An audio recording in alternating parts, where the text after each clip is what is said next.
Hello.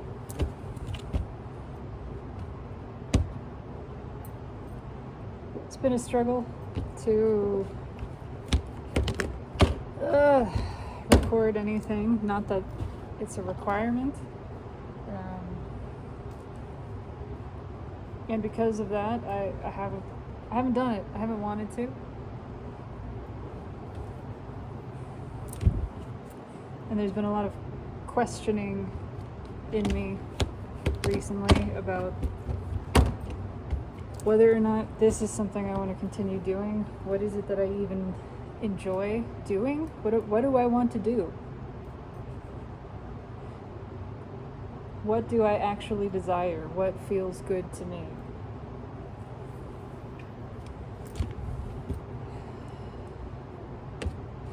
And I got swept into a swirl of nihilism for a while.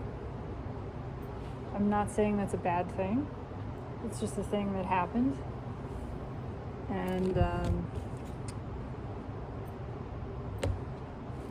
there was some pretty intense depression and anger, a lot of anger, and seeking and searching and questioning of myself. Not trust, certainly not that.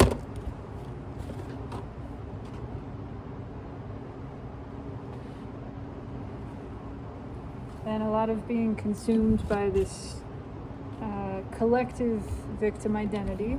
Again, all of this is stated without judgment, simply expression of facts. Nothing is wrong or bad about any of this. This is just what the experience has been. Sometimes the victim identity can be fun. It can be a fun thing for a little while. But it is destructive, and it's exhausting because it's destructive. It's not a nourishing, life-giving kind of thing. None of this is intended to make any sense. It doesn't need to make any sense. Words are just coming out of my face.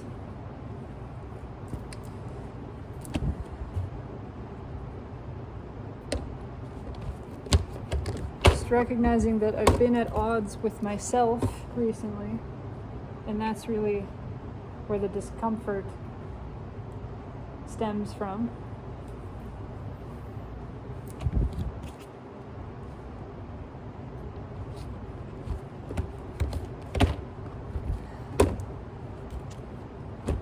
Feeling that I'm at a crossroads, feeling that I should be doing something. Something should be happening. I should be doing something. I should be making something happen. That's been the feeling. None of that is true.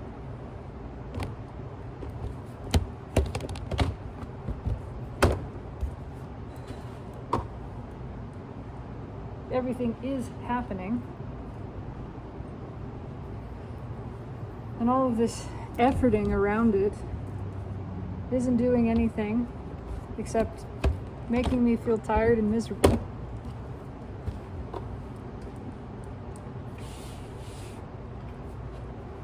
I've been looking around, I've been looking for other jobs, I've been trying to figure out if I can do tarot reading for stuff, for like shops around town, and do that as a means of income more regularly. And I've started and stopped that so many times because I'm continuously in conflict with myself over it. I haven't been able to resolve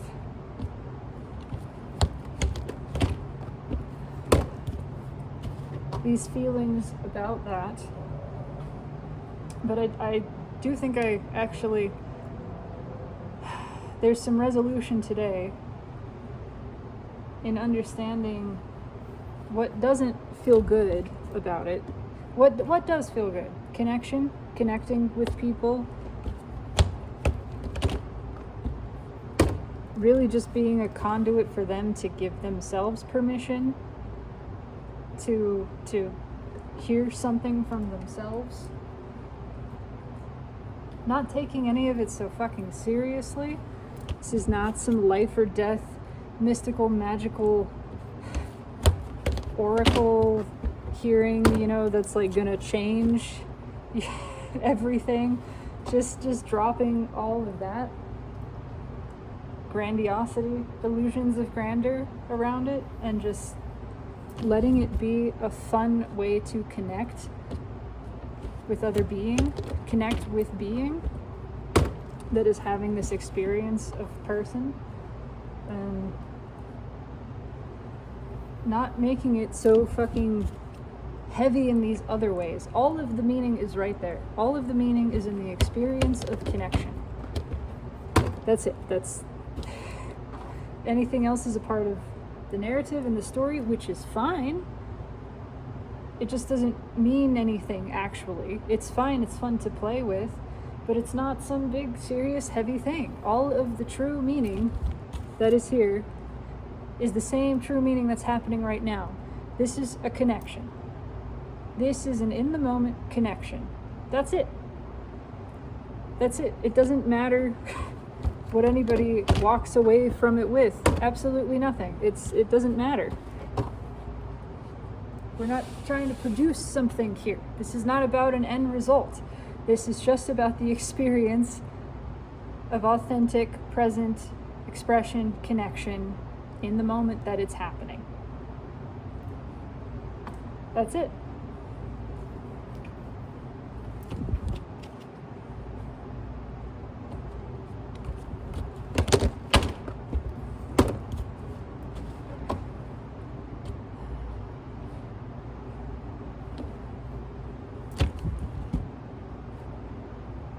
The energy is exhausting right now.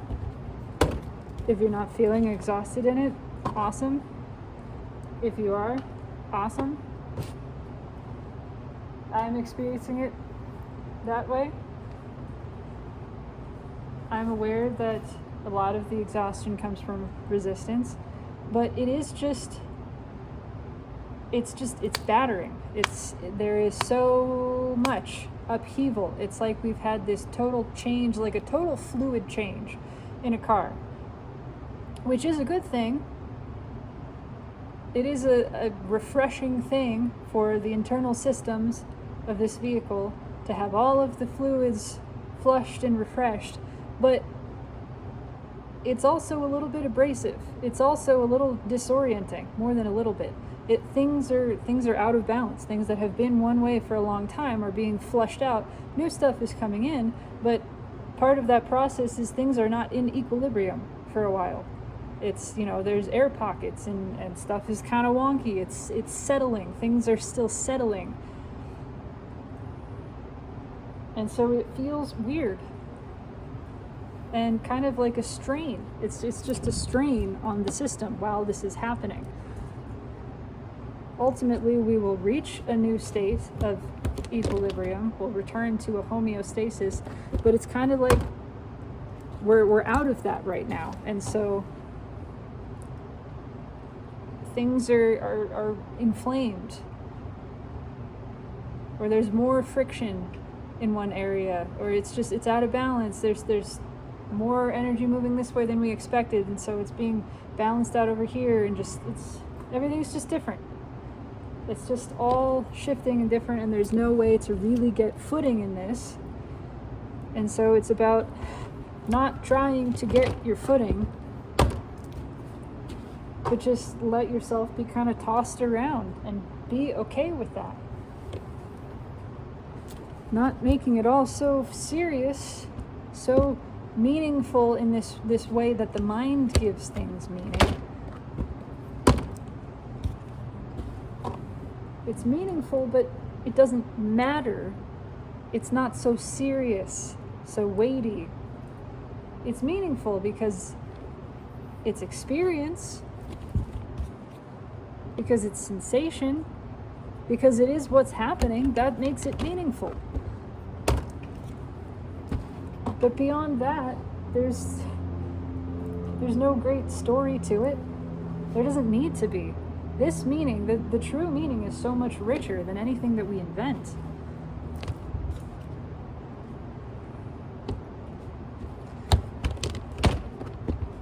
But there's been a lot of this feeling of not enough. That's what it is coming back for me, at least. Different things for different people. I am experiencing a resurfacing, a powerful resurgence. I know it's in, I don't want to use the word personal. It's, there is an experience of it that is, I don't know what other word to use. It's more about me. It's more about my story, my persona, my history, but it's also connected to this collective version of not enoughness, not being enough. It's really, it drifts into the not having enough, but it's really about not being enough, which is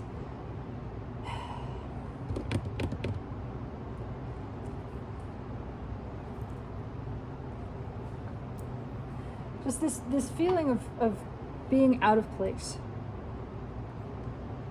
of just not belonging here because, gosh, I just feel like an alien on an alien planet, and this perception that everybody else seems to belong here, everybody else seems to know what's going on and how to do this, and all of my inclinations, the way that things naturally are to me, the way that I naturally am, is just wrong, is just considered wrong.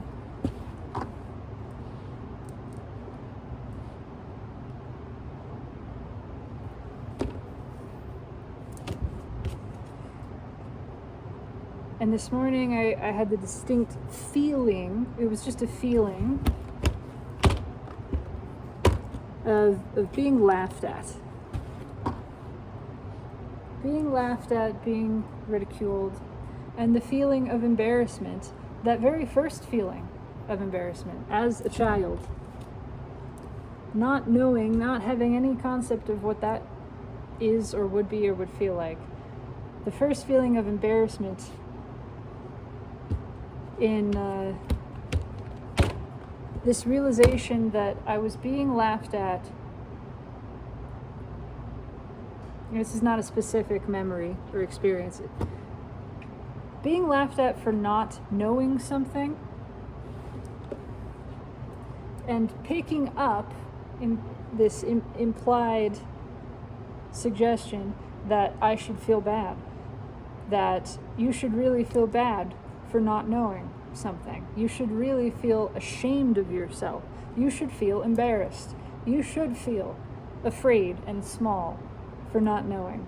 And look at you, silly, ridiculous little thing, in your ignorance, to be ashamed of your ignorance and your naivete.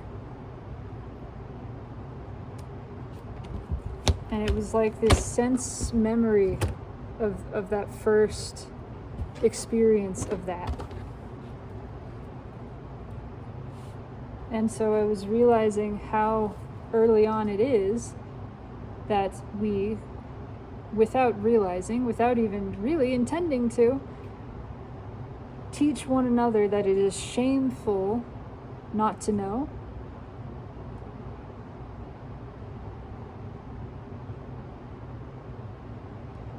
Shameful not to know what someone else knows. Shameful for our knowing to be different, actually.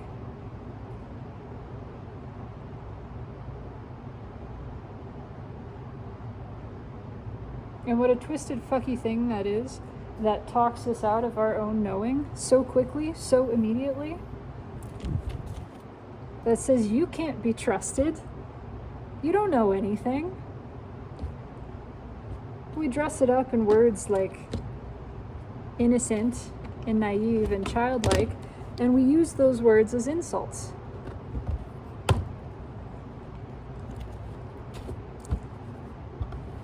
What we're really saying is, you poor stupid fool. You who know nothing. Oh, how sad. How sad for you. How sad I am for you that you know nothing. How funny it is to me, in my position of experience and knowledge,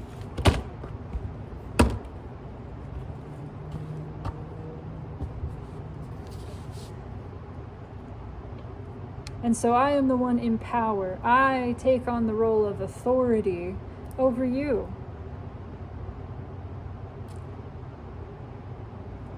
By saying you know nothing. And maybe not saying it, but really implying quite clearly, and it is quite clear as a child, we can sense energy so perfectly, we just talk ourselves out of that. We're conditioned out of that almost immediately. Because we're surrounded by adult people who say one thing and mean something entirely other. But we don't understand deception. We don't understand what's going on within them. Why is everybody lying? Why is everybody saying one thing and projecting another upon me? But we don't tend to have the consciousness at that point. This is changing with newer generations. But we don't have the consciousness, or haven't up to this point, most of us, to recognize the falsehood of that, to actually stay in our knowledge and not be sucked out of it because the protective aspect of our being, ego, says, oh, well, we better go along because we don't want to be cast out, we don't want to be left to the wolves, so we better just go along with what's happening here, with this deception, and start practicing it ourselves in order to survive.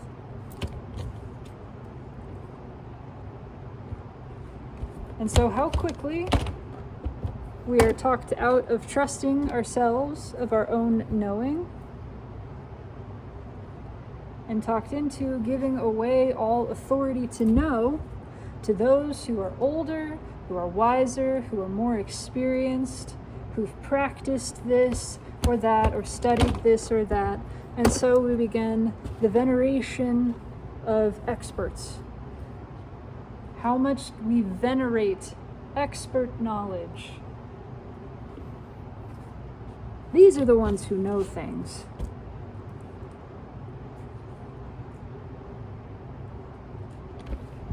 Because they know more, they must know better. And they must certainly know better than you. So, never listen to yourself. Yourself can't be trusted. Ha! What a ridiculous notion. Trusting yourself sounds like the most foolish, ignorant, stupid thing. That's the message that we're fed over and over from an early age. Oh, ignorant children, ignorant babes, blind. They know nothing of this cruel world. Totally disregarding that they come in with full knowledge of self, in full contact with the life force that they are, the creative powerhouse fueling everything. They have full connection to the knowledge of everything that ever was, is, or will be. But because that knowledge doesn't match someone else's knowledge, someone else's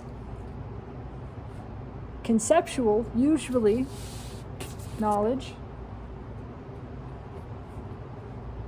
not actual knowledge, then it's just shrugged off. It's laughed at. It's discarded and disregarded, and so we learn to do the same internally to ourselves. Oh, I should disregard my own knowing. I learn how to push against my own guidance system, my own knowing. I learn how to distrust myself. in order to fit in, because I'm not quite conscious enough yet to know that fitting in doesn't matter.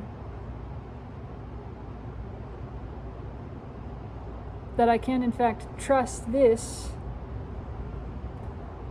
so deeply, so certainly, so powerfully, that it doesn't matter if I am cast out, if I am left to the wolves. Because those wolves will be trusting themselves the same way that I am. This is what we don't know, not consciously at least. Because if I am so certainly and surely myself, I could be left to the wilderness, and the wilderness would take care of me. It would take me in as one of its own, because I am. It is not a problem to be left to the wilderness. You are a member of that family, and that family takes care of its own.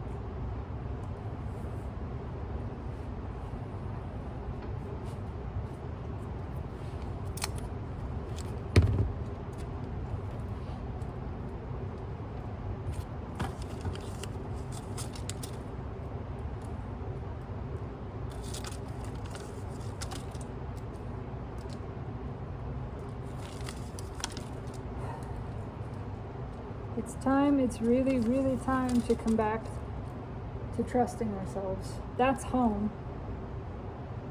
That's home. This is home. The trust of yourself.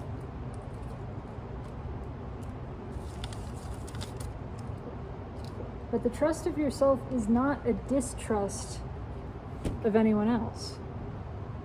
This is where the mind confuses things yet again. I was just talking with my spouse about the feelings we're experiencing right now. This unsettling, this uncertainty.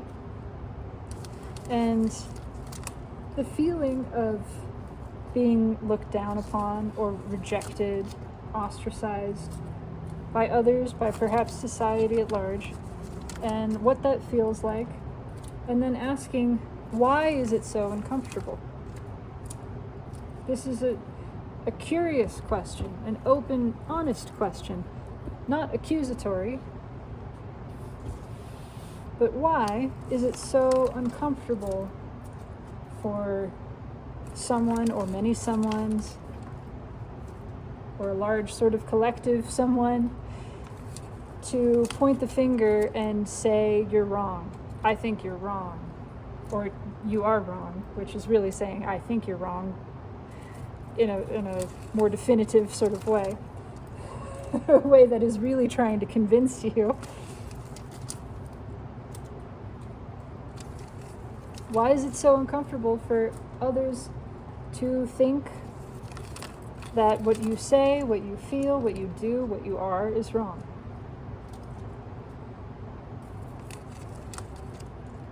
And there are many levels to that answer. I think it's worth exploring, whoever you are, and I'm going to answer for myself what feels true to me. But that doesn't mean it's the definitive answer to that question. And I would encourage anyone to contemplate that and see what resonates for them, what feels true for you.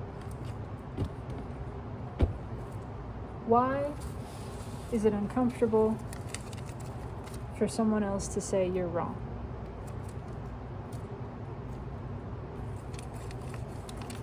There's the surface level of it, which you can feel immediately, this pushback against your being. That's what it feels like.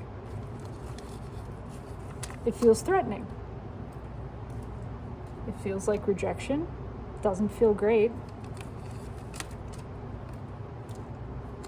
There's this perfectly natural surface level desire, which stems from a deeper knowing to be validated, to be loved, to be accepted.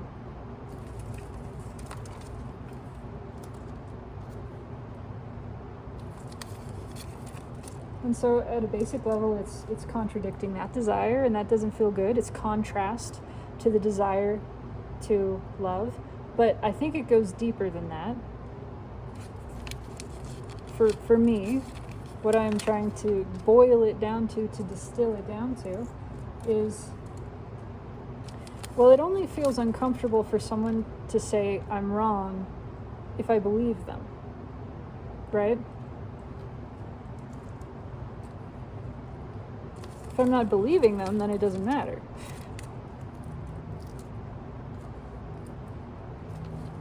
And a lot of times I can say I don't believe you, but in here something else is happening.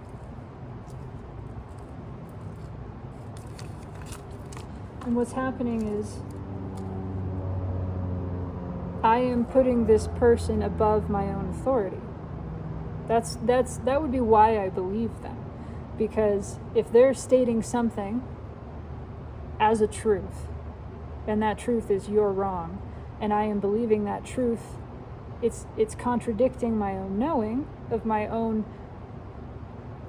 baseline natural rightness, which is a rightness that is a different metric altogether. There is no wrong. It's actually that I am being talked out of my own knowing. That's why it's so uncomfortable. I'm putting someone else as an authority over myself, and I am allowing them to talk me out of my own knowledge of myself. And my own knowledge of myself is that I'm not wrong. There is no such thing. If I'm factually incorrect about a statement, if I say that it is raining and it is not in fact raining, then yes, I'm incorrect. But that's not a personal offense, right? It's not a big deal to be incorrect about what the weather is because it has nothing to do with me. It could be turned into something like that. Certainly, ego can get involved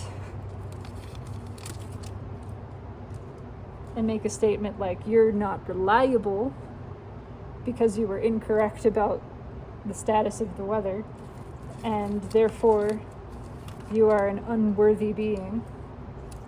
It's easy for it to go there.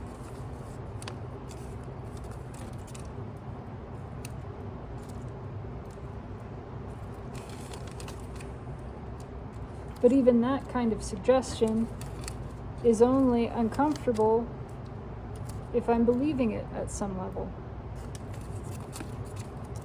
If I am believing that I am, in fact, bad, a bad being for my unreliability because I incorrectly gauged the weather.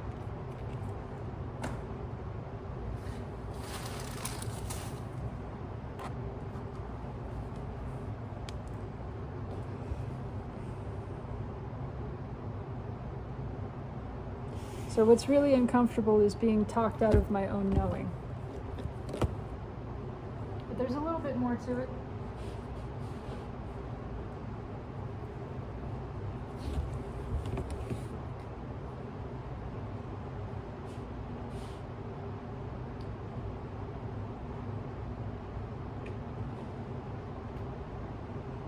Because it involves recognizing how often I do that, how often I allow that within myself.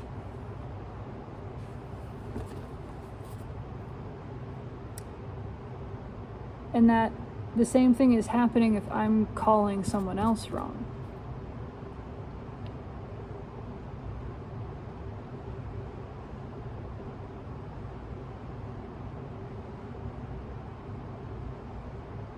The baseline knowing that I am trying to work my way back into when I feel the discomfort of being called wrong is not just, I am not wrong. Because that statement alone, especially when interpreted by the mind, means different things. For the mind to say, I'm not wrong, means I'm right. And for the mind to say, I'm right, also means you're wrong. Because the mind is obsessed with objective truth. That can only be one or the other. One of us has this truth. It's me. No, it's me. No, it's me. And that is a fundamental misinterpretation of reality. My deeper knowledge of not being wrong is all-inclusive, because we are the same being. And if I'm not wrong, which I know I'm not, I'm also knowing that you're not wrong. So I have to see this deeper level of reality that is recognizing all of the surface level disagreement about right and wrong as not at all related to actual truth. It's a surface level truth, and it's actually allowed, we're allowed to hold what appear to be contradictory truths at this level, because the deeper truth is everything is free, everything is allowed, everything is right. There is no wrong. There are no mistakes. What is true for you, what you want to be true for you, is allowed to be true for you. But your truth doesn't infringe upon mine, and vice versa. So my knowing my truth, that my way, my being, what is natural to me, the choices that I make are not wrong, doesn't mean you living in a very different way, making very different choices, are incorrect. It just means this is my canvas and the way that I choose to paint it, and that's your canvas and the way that you choose to paint it. And one is not better than the other. There is no metric by which to measure, to gauge these things. That's not how it works. This is art. Plain and simple. It is just expression. It is just following desire. If I choose to paint my sky orange, it's not wrong. It's just different. And if you choose to paint your sky blue, that's not wrong either. It's a creative choice. There can be no incorrect creative choices. There is no rubric for this. There's no standardization. We're not being measured against anything. However you choose to live your life, to experience and engage with this life experience, to express, you get to do it your way.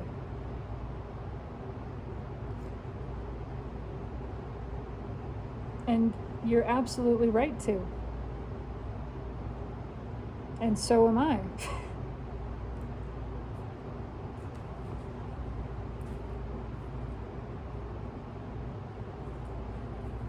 So when I am acknowledging that I'm not wrong, I'm not doing so in a way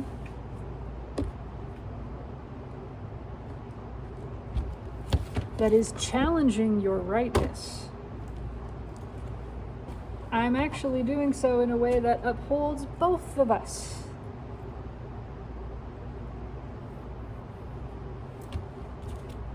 But what really hurts is being talked out of my own belief. That's it. And that's not anybody's fault. Nobody does that to me. It's just a part of this experience, and it's a practice. It's a wonderful practice. It's something that I am here to practice. And I can't practice that without some resistance to it, without some fingers pointing at me saying you're wrong. So I can feel that feeling of, whoa, that doesn't feel so great. But actually, it's okay, because I don't need to be right by your standards.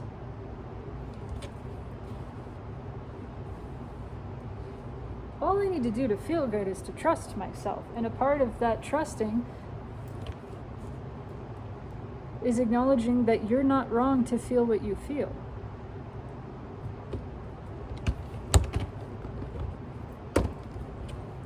It just doesn't mean anything to me or about me, and vice versa. I have to accept it both ways. I have to accept it all at once. Either everybody is wrong or nobody is wrong. And both include me. So either I'm wrong, along with everybody else,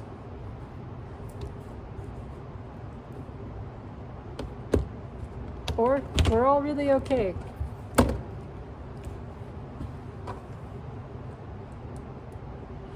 There really is nothing to be concerned about here. It is just play, it is just fun. I am just painting my canvas, writing my story for the fun of that, of creation, and so are you. And this whole backwards notion of one piece of art, one expression being better than another, well, that just isn't true. That just doesn't exist. You can like one more, that's fine. You can like one more than another, and you can craft yours in a way that is similar because you liked those details, but it doesn't make it better.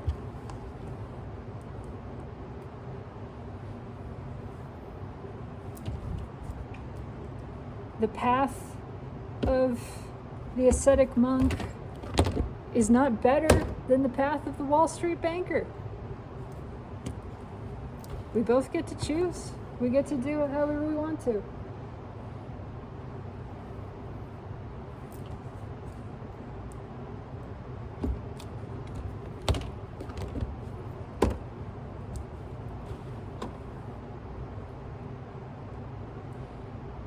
So then I start to see that when someone is calling me wrong, what they're projecting is their fear of their own wrongness. And the same is true for me. If I am pointing the finger at someone and saying, no, you're wrong, I am not trusting myself. Actually, what I'm projecting is my own fear of my own wrongness. Ultimately, I am inhabiting a perspective that is not accurate. It's not an accurate perception of reality. It's not what the rest of myself knows, and that's why it feels bad.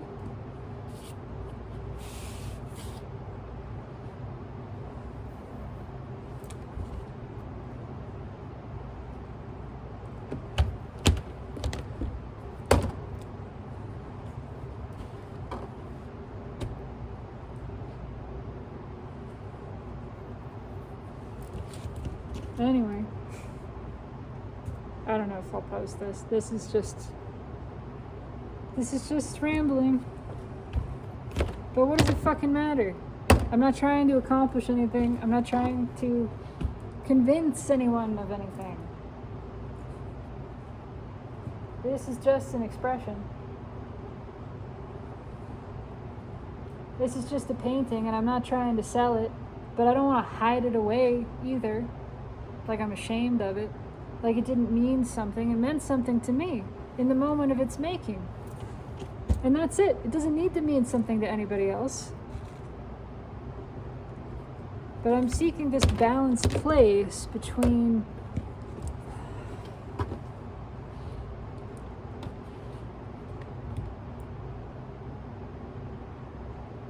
hiding it and between displaying it.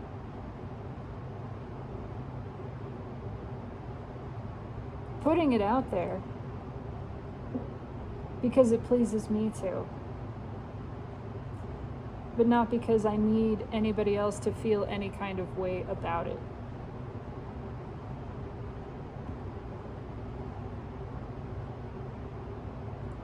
But just to say, I'm not ashamed of it. I will display my scribbles next to what I consider my masterpieces, and if someone reacts to them, fine. And if they don't, that's fine too. It's not about that. It's just about being totally open and appreciating the value of my own work, which is artwork, my own expression, regardless of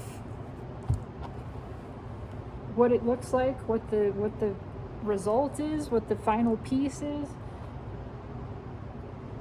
It doesn't matter.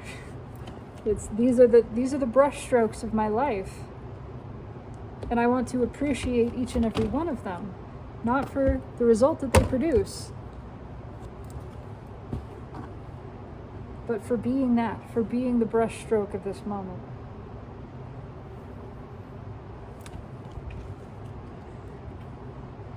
And I want to share those moments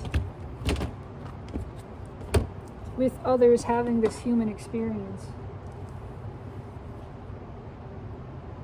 in a mutual affirmation of our worthiness to do so, of our inherent rightness.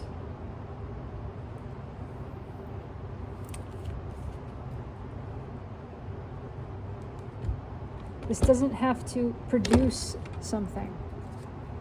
It doesn't have to have meaning beyond this moment. It doesn't even need to be talked about beyond this moment.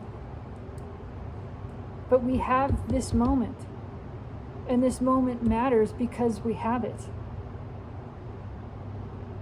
Because we are it.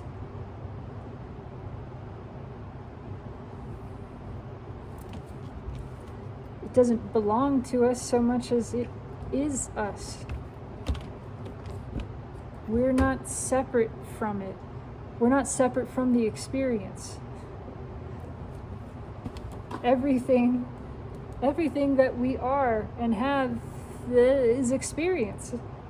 There aren't in fact any things. There is only the experience of things. Things come and go. Form rises and falls. But we have the experience. That's what's real. The things aren't real. The experience is. And that's where all of the meaning, all of the juice is. So I just want to share experiences. Whatever it is that I'm doing, whatever way that comes about.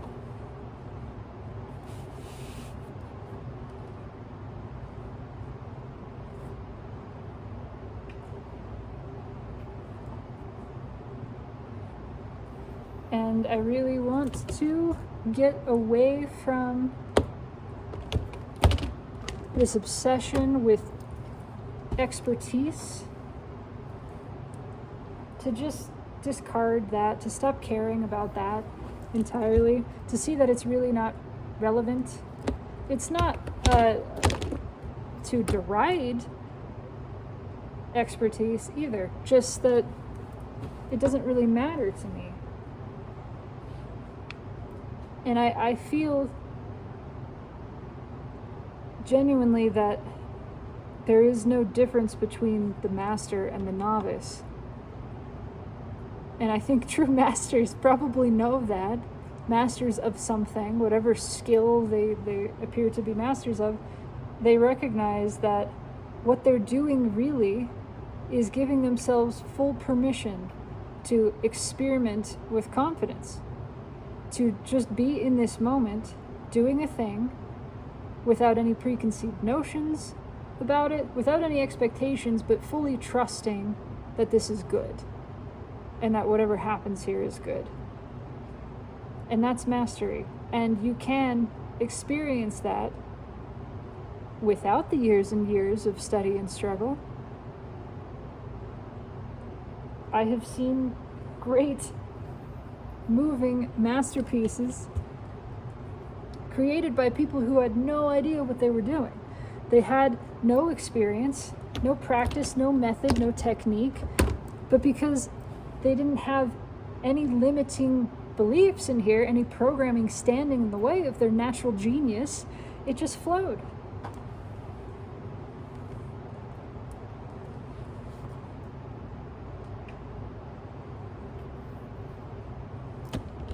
We all have the ability to allow that natural genius through.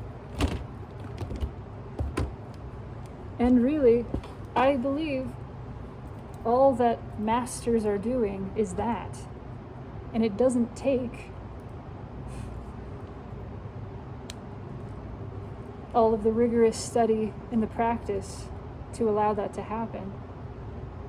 Really. You can just tap into it and let it flow. But when you're doing so, you're very aware that it's not yours, it's not personal. It's so hard to describe. But you don't take ownership of it the same way. It's not like your work that you put into it and all of the stress and the struggle. It's just you opened up and you let this thing through you. And yes, the thing that came through you is an expression of you, and it is actually your pure being speaking uninterrupted, unimpeded by any delusions or illusions. But there's just no possessiveness in it. There's no identity in it.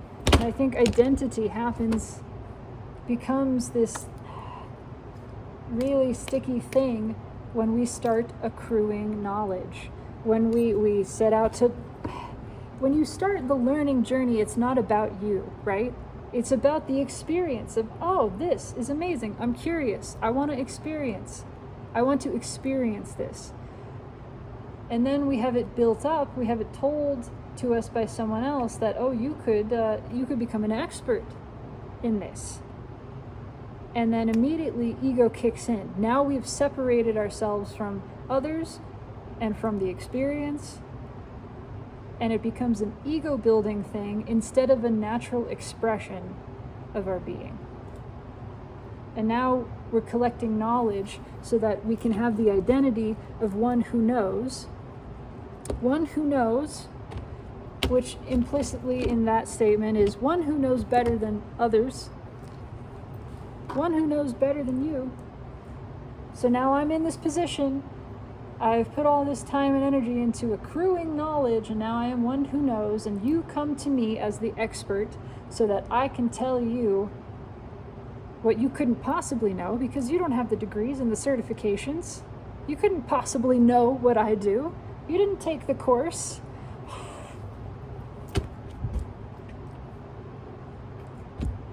Let me tell you what you don't know and couldn't possibly, because you haven't put in the work like I have.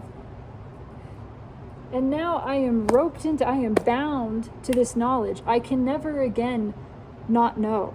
I'm not allowed. This egoic identity will not allow it. I started this journey as one who knew nothing conceptually, but was curious, and so intuitively discovered a lot of things. But very quickly that shifted. At that point my identity was pretty nebulous, and it was really okay with not knowing. It was just curious, and everything was kind of moving through in the moment. And so I'm absorbing everything because I'm curious, and things are moving through me because it's just a part of this natural exchange, and I'm not resistant to any of it. But then the identity happens and everything gets bound up. Now I have to know. Now knowing means something about me. I'm the one who knows. If I lose that, then what am I? And then I'm back to being worthless. There was no concept of my worth or lack of it in the pure exploration of the topic. that came after. That was a learned thing.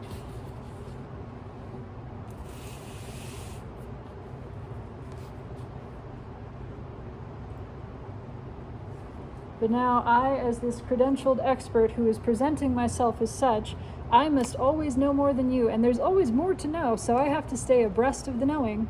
I must always be knowing more and collecting and adding to this, adding to my expertise, to my certificates, to my credentials, to my whatever. I must collect this knowing, and now I'm comparing my knowing to other people's knowing and saying, well, I know more than this guy, so you should listen to me more than this guy.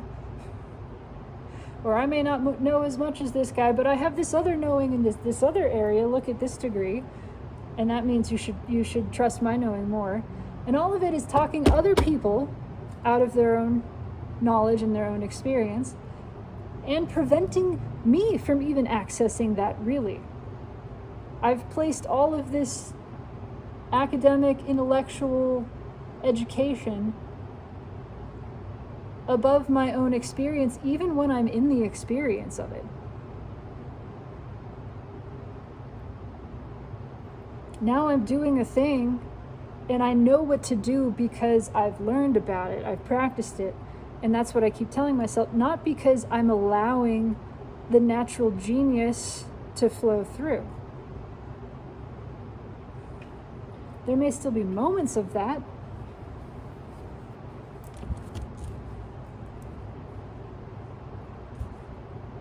but I think that the true master is the one who steps the fuck out of their own way and says, I don't know anything. I don't know what I'm doing. I'm just playing. I have a desire, I have a general desire about this, and it feels good, and I'm just letting it feel good, and I'm letting inspiration come to me. I'm just letting it happen. And it's not me. I'm not dictating it. I'm not controlling it. I'm not applying my knowledge. I'm noticing things, but that's it. Just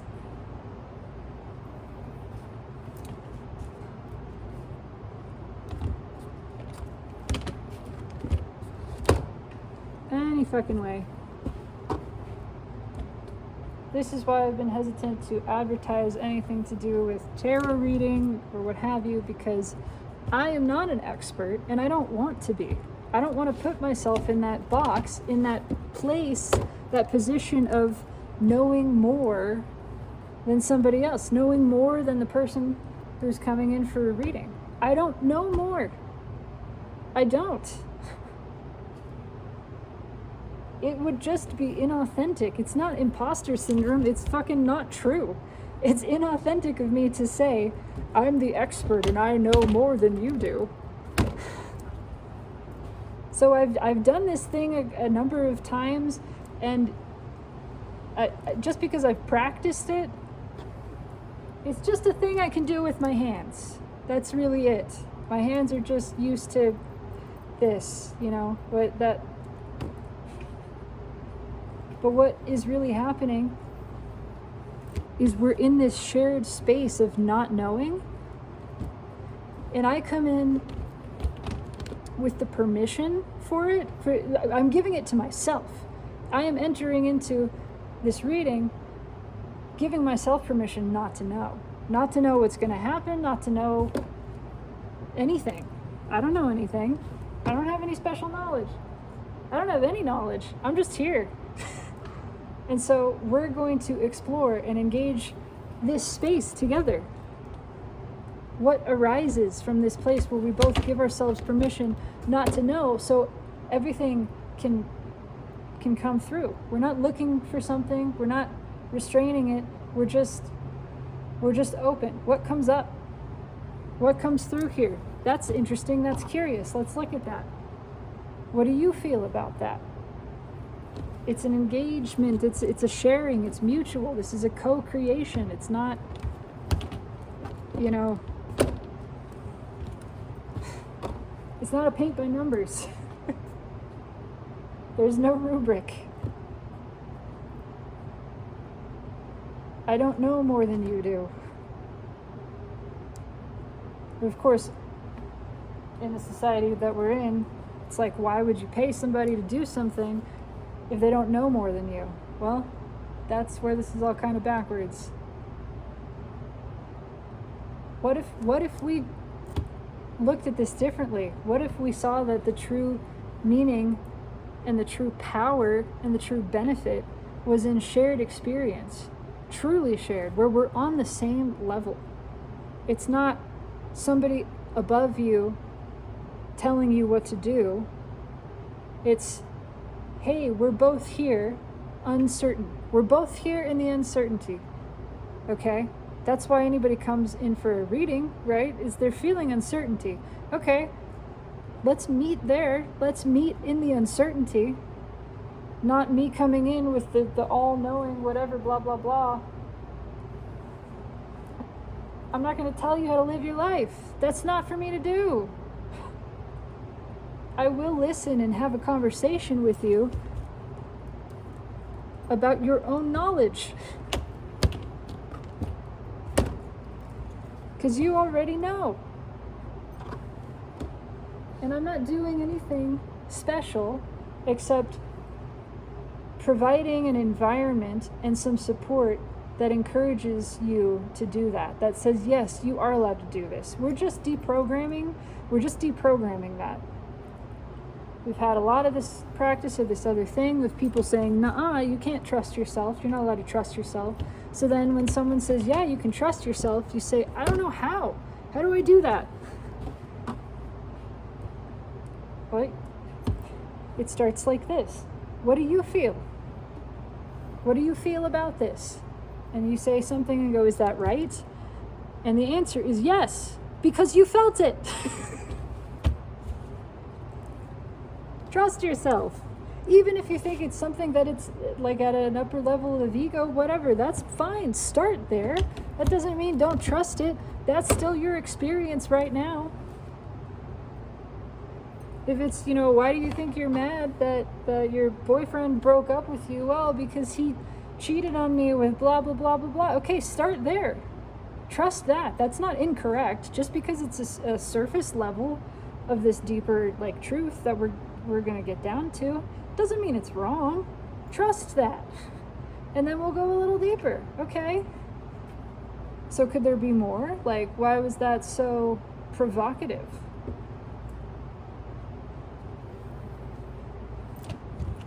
At no point are you wrong.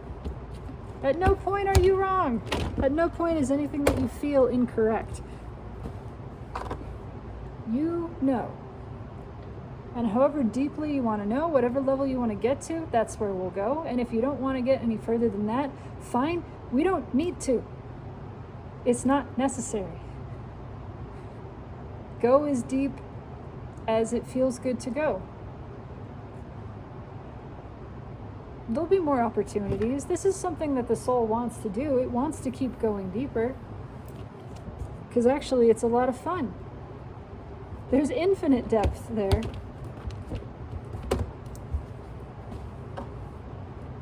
But there's no need to push it.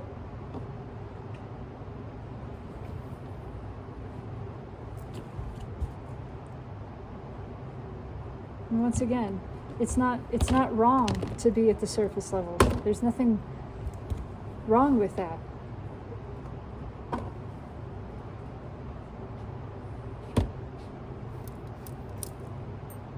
I don't fucking know. I don't know shit. I don't know shit, and that's okay. All I know is I'm here to have fun. I'm going to do that. I'm allowed to do that. I'm safe in doing that. Everybody else can do whatever they want. They can have fun in whatever way they want to. It doesn't affect me. We're all painting our own canvas. And even if some of your paint gets on my canvas, that's okay too. It's not going to interrupt my enjoyment of the creative process.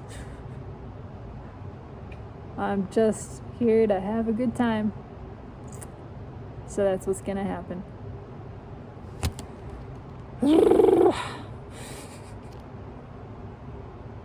Nothing is serious. It's all a joke. Just laugh. Just laugh.